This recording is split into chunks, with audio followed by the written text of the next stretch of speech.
There's a special place in the hierarchy of education for HBCU institutions for educating its black students when at one time it was illegal to do so. If you've never been to or visited a black college, you've missed out. Nothing is the same on an HBCU campus, just like in black culture. And in the South, football is the king. The supporters, fans, alumni, family, and boosters come together in a special environment, oftentimes partying activities starting on Friday, and many times on Thursday nights, and sometimes even on Wednesday. Foods are being marinated, cooked, and prepared. Good. Hello, everybody. This is Mickey Clayton, the coach, and I want to say congratulations to the Florida A&M University men's basketball team. Coach Robert McCollum selected as the MEAC Coach of the Year. Rattlers headed to the MEAC Tournament as the number 2 seed. Congratulations to MJ Randolph, All-MEAC First Team, and All-MEAC Defensive Team.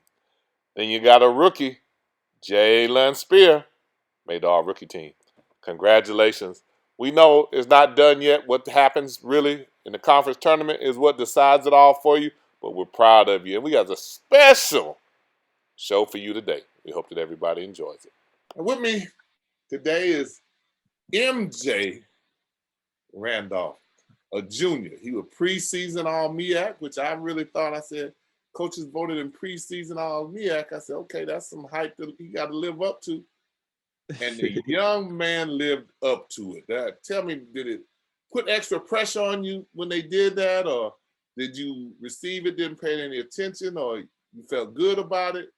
How did that go even from the preseason to now? I felt good about it. I mean, as one of my goals this year, I wanted to be on one of those teams.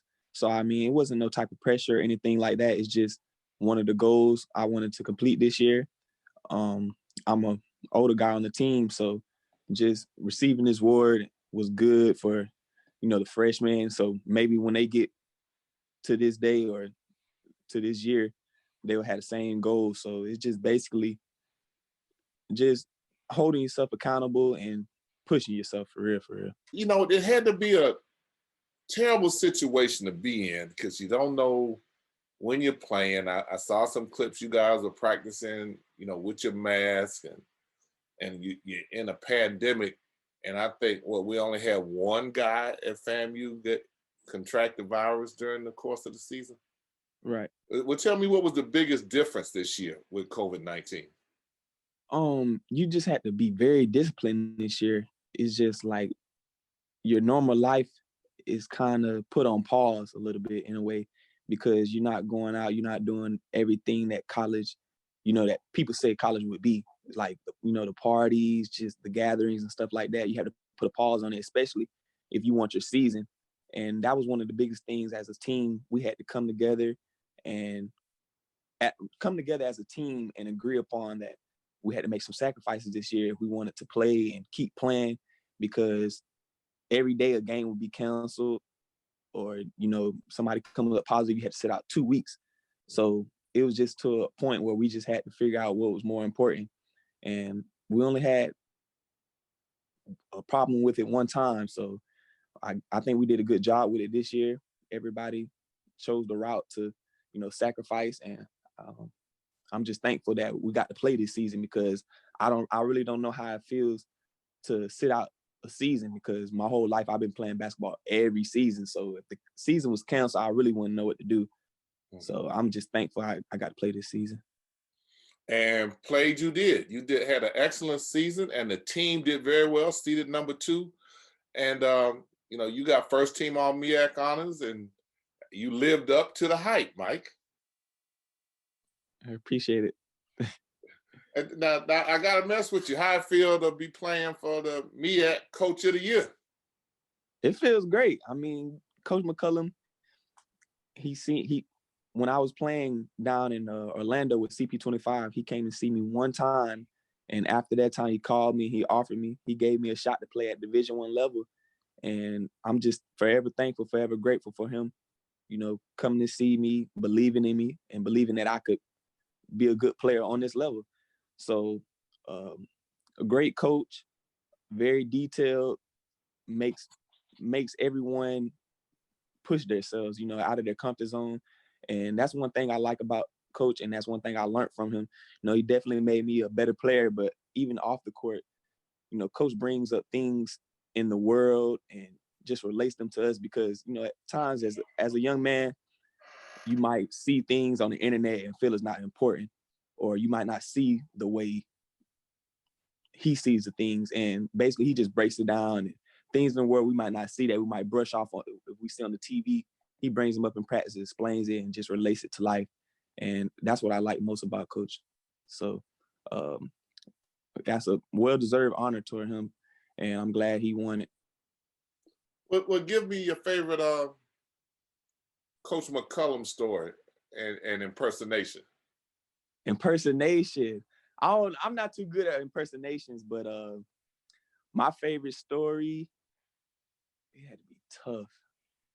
Coach tells a lot of stories. I don't even know if I could pick a favorite story right now. I'm trying to think of one. Tell me something you've done in practice that y'all were laughing at, or the game that y'all be picking at it about as a team. Because, you know, y'all real good at picking at it and emulating your coaches sometimes when they ain't around. Right. I would think it's like when somebody mess up, he has this thing where he's like, oh God.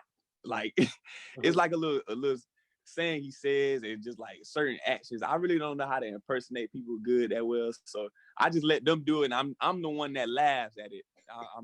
I'm the one that's gonna crack up and be like, do it again and say it again, stuff like that. I really don't have no impersonation of them though. It's just you have to see it and be around Coach to know and really relate to it. Okay. Who is the jokester on the team? You got a couple of people. You have Henri, that's the main comedian on the team, number 11, Henri Murray. He cracks jokes all day. You have Evans Desir. He cracks jokes here and there. Bryce might say a joke or two here and there, but it's pretty much just everyone gonna clown, play around here and there. But other than that, it's been fun though. Really been fun. Okay, well, tell me, what is your thought on the new relationship we have with Nike and LeBron and the shoes that are out and all of that? What's your thought about it, since that's what you'll be wearing and playing in probably next season? I'm the king. I am supreme. I am the king.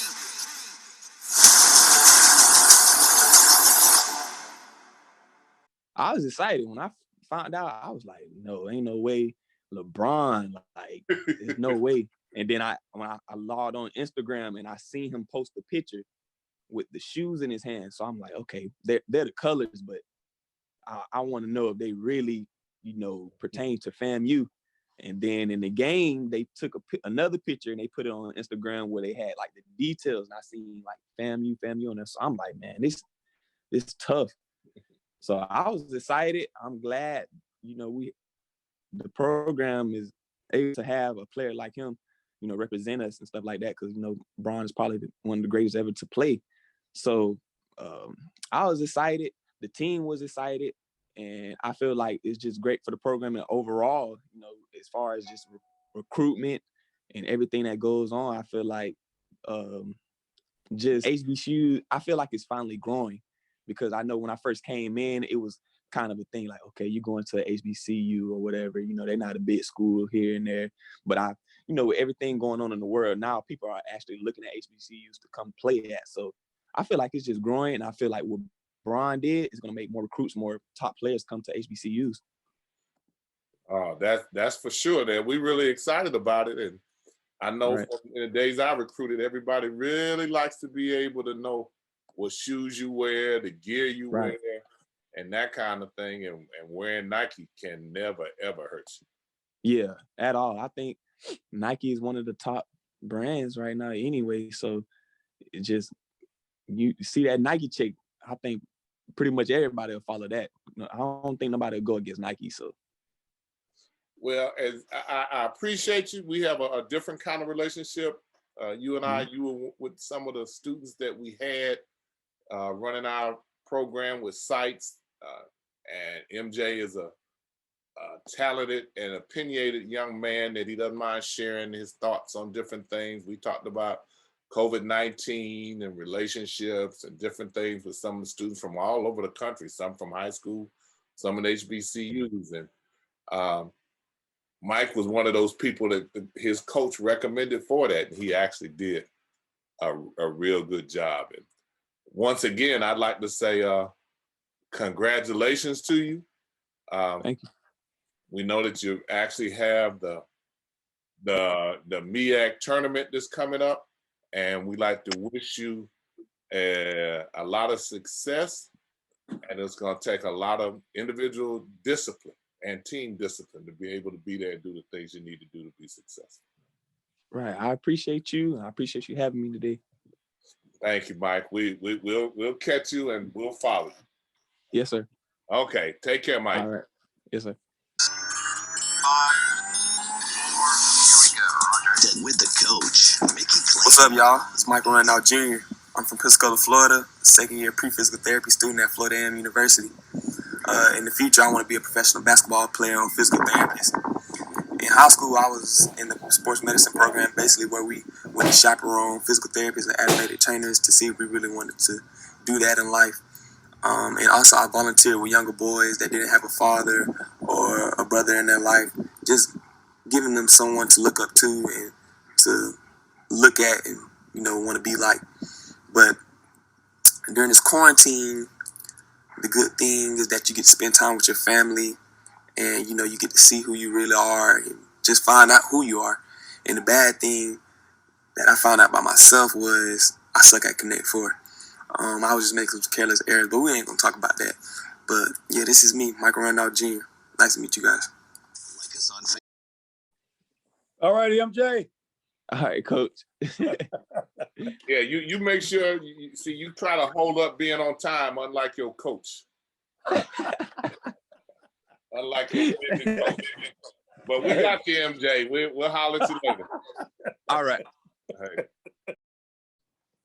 Well, hello, ladies and gentlemen. With us late is the famous, the MEAC Coach of the Year. He was a lot better and a lot more punctual before he became the Coach of the Year. Now he's a celebrity, and his time is so important. So we are really blessed to have Coach McCollum fit us in the time schedule. Fortunately, his player was early, so he's passed on the right thing to them. Coach McCollum, thank you for being here with us. Well, thank you so much, Mickey. I greatly appreciate it. And I got to tell you what, the show's already started with a lot of fun. There Okay. So as I was saying, I'm going to remind you of some of the duties and responsibilities and numerous hats that you wore that I'm still wearing. Case in point, I'm already feeling sorry for you. I just rushed back from Sam's, purchasing snacks and water and Gatorade so that we could put them on the bus tomorrow morning. The bus is going to drive up to Norfolk and meet us when we land on Tuesday.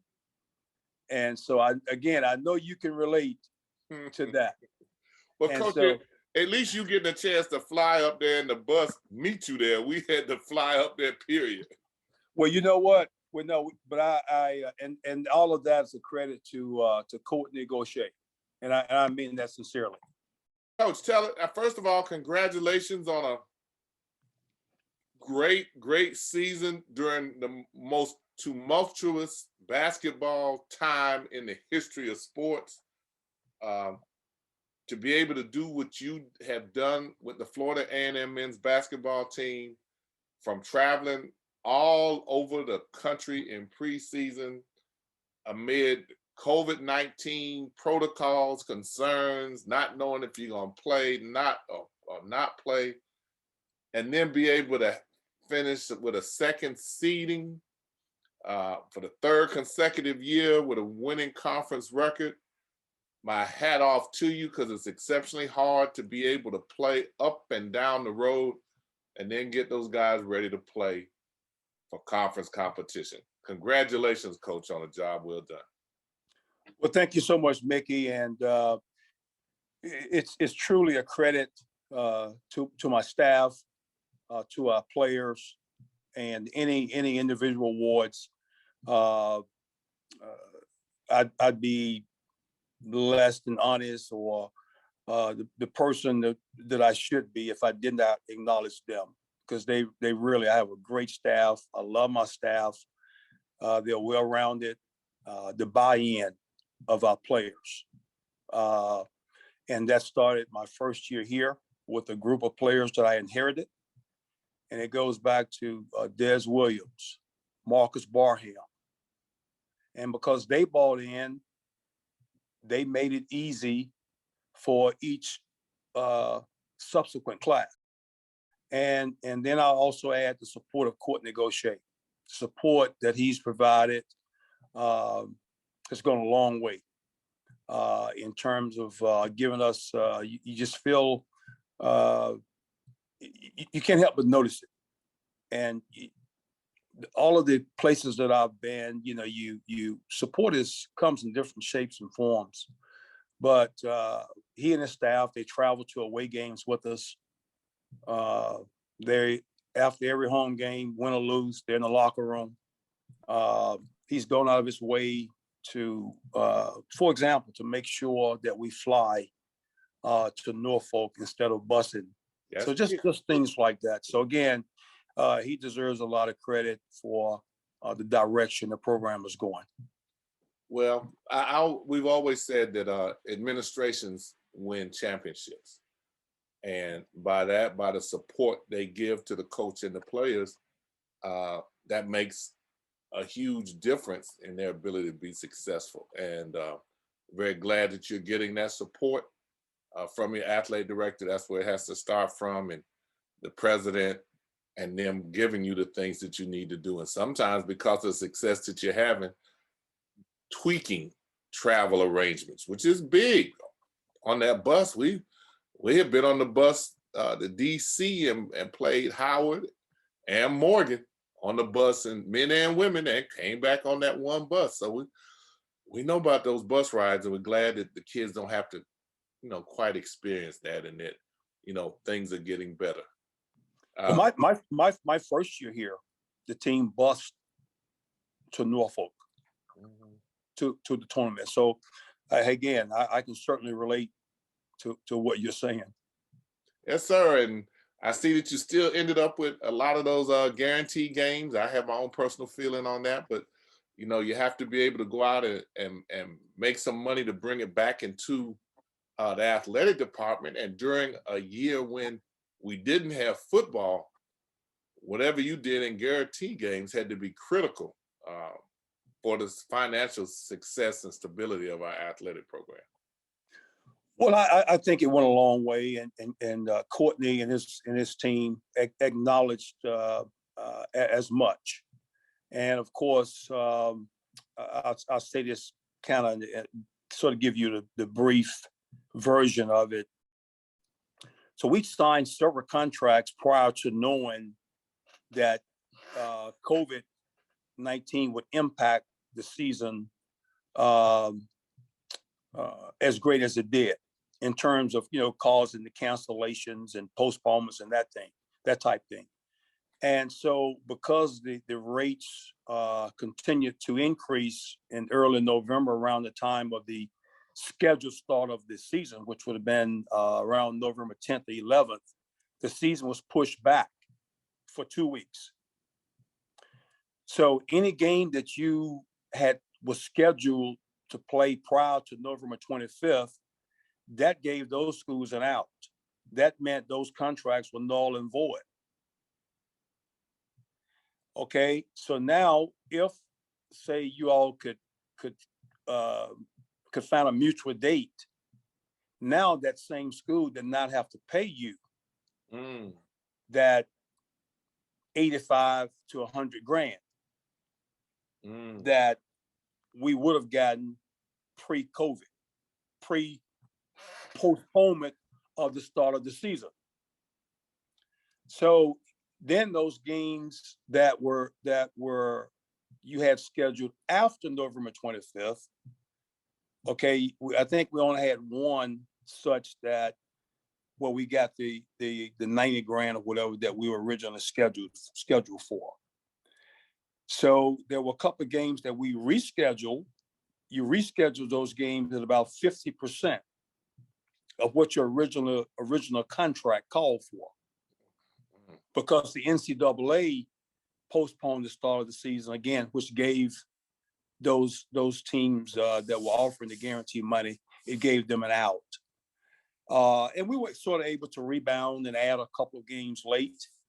And so, simply put, we were able to, say, bring in approximately maybe about 45 to 50%, maybe 50 to, if I say 45% of what we normally would have brought in guarantee money in a given year.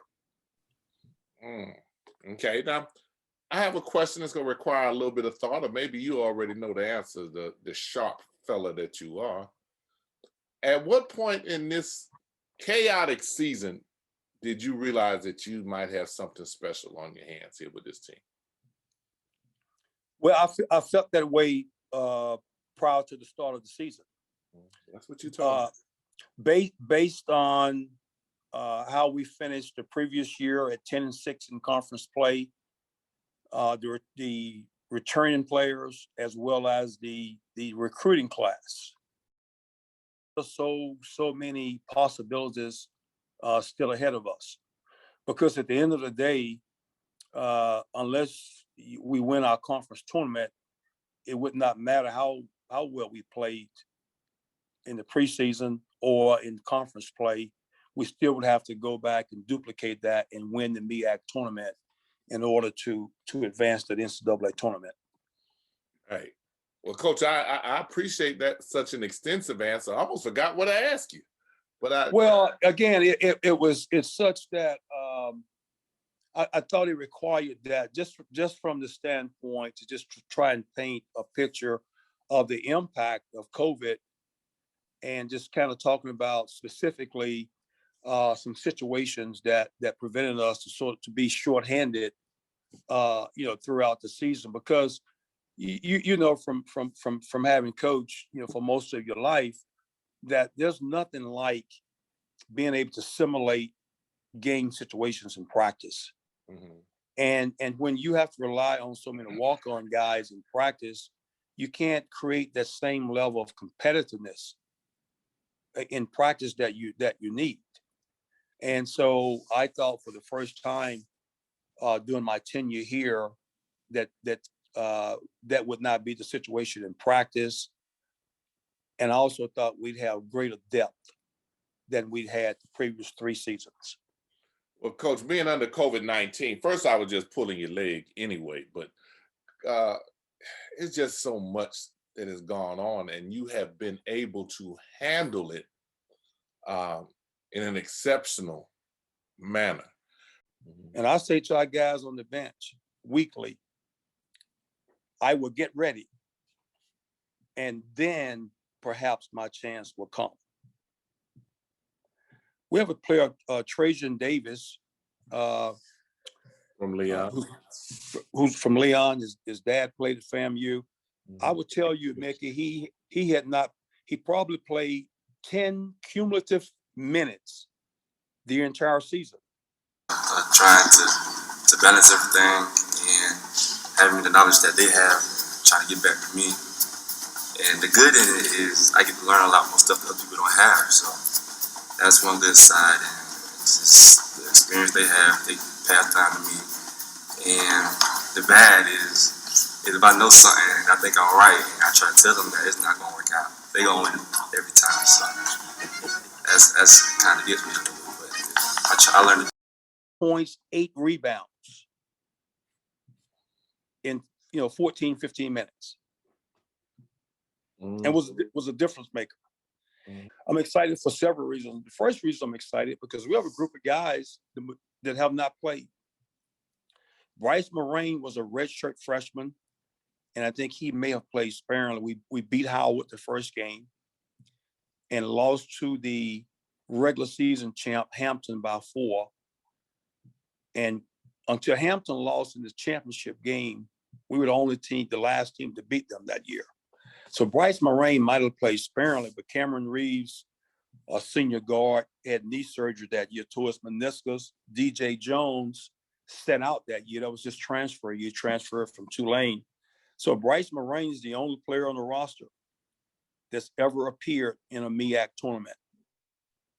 So that's the first reason I'm excited that our guys will actually have a chance to compete in the tournament for the first time. And then I like our chances because I like the way we're playing right now. And as you know all too well, when your stronghold, your strong suit is defense, which is our strong suit, defense travels. We have been the defensive team. So we're the best defensive team in the MEAC. We only give up an average of 5 points per game. We're top 20 in the nation in 3-point field goal defense. Teams only shoot 43% from us from the field, 28% from three. So that's where we hang our hat. And so I know we'll be ready to play defensively. We have some players that's displayed better the last 2 or 3 games. And given the experience that we have, I like our chances as we face a tough, talented Morgan State team on March 11th. Well, in saying that, again, we appreciate you taking the time to talk with INSiiGHTS, as you and I have talked often since you've been here, since you've been the coach. And we hope and wish for you much success during the conference tournament, and that you and your team go safely, come back healthy, and come back with that trophy. Coach, thank you for taking the time with us, and we wish you the best of luck. Anything you'd like to say in closing, sir? I would just like to thank you sincerely. And I really, probably more than what you're aware, I appreciate your support, one, as an alum and as a former coach.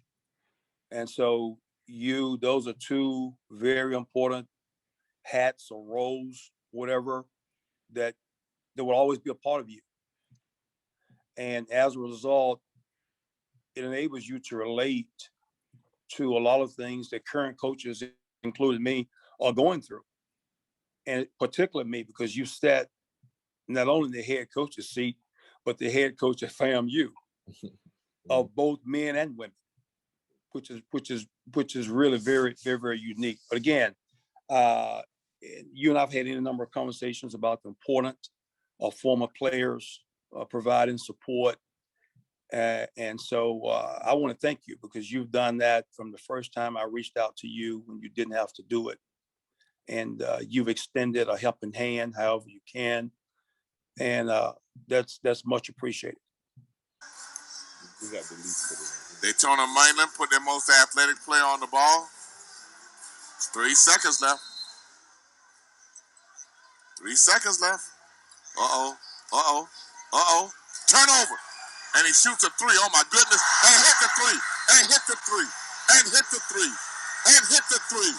Overtime. And hit the 3. And hit the 3. And hit the 3. And hit the 3. They went and got the coach's son. They carried him off. Made the steal on the inbound pass. Took 2 dribbles. Turned around, shot it left-handed, and drained it. Overtime. Again. Overtime. Overtime.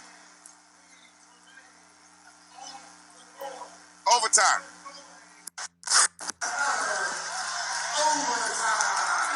Overtime. Nobody wants to lose this game. Overtime. Again. As we said earlier, ball out of bounds, you put your tallest, most athletic person on the ball. They had a guard inbounding it, which created an extreme height differential. Deflected the ball, picked it up, took 2 dribbles, turned it loose. Bam! Knocked it in. Overtime. Overtime. Coach, your words mean a lot to me. And I know that one of the things that I really do appreciate in you is that, one, you have a number of kids on your team that we saw play and covered with INSiiGHTS. And whenever we would see a kid that we thought you might be able to use or be helpful for you, it wasn't your place to necessarily take the kid, but you always followed up on them. And that was important to us because as we tried to send different players, male and female, to different unnamed HBCUs, first question was always, who else is recruiting? And that just always bothered me, because even as a former coach, if a young lady or young man could help me, I didn't care who was recruiting. They could help me in my program. I wanted them on my side.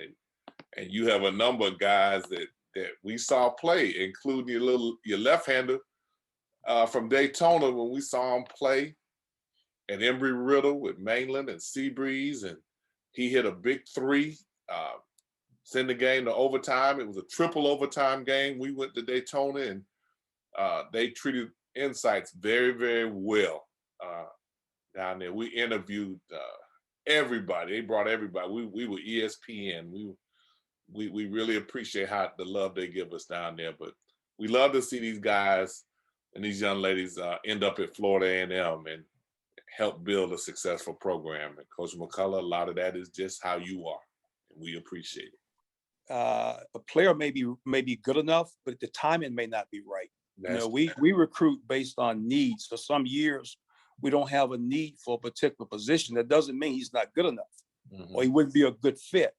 But it's just that we are loaded at that position, and we feel it would be unfair to that young man to bring him in at that particular time.